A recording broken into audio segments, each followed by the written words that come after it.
Hello guys, this is your take-home kitchenera third service.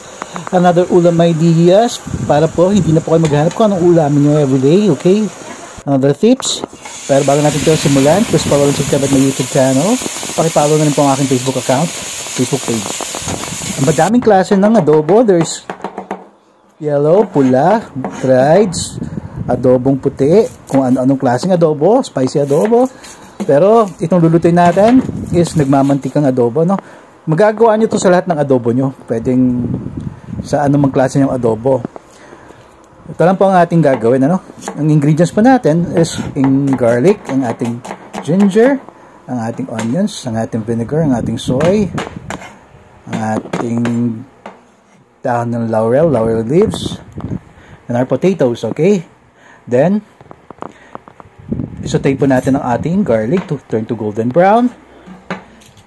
I-peel po natin ang ating patatas. Ganyan lang po kadali.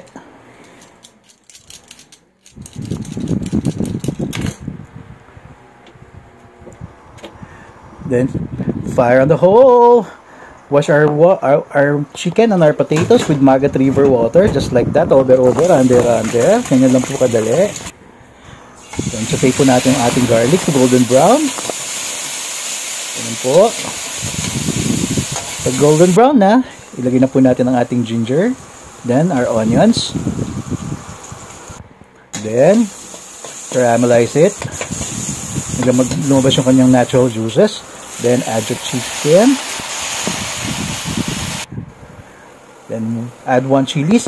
But if you like another strong kick of spiciness, pwede nyo pong dagdagan ng chilies. Nasa inyo po yan, okay? Then, add your soy sauce. 1/2 cup of soy sauce, 1/4 cup of vinegar.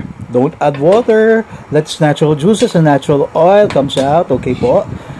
May sarili po siyang juice at oil na kailangan di mo na kailangan dumagdag pa ng tubig, okay? Then let's put our potatoes, ganyan po. And our laurel leaves, ganyan. Napaka-easy po hanggang matuyo po siya at lumabas ang kanyang mantika at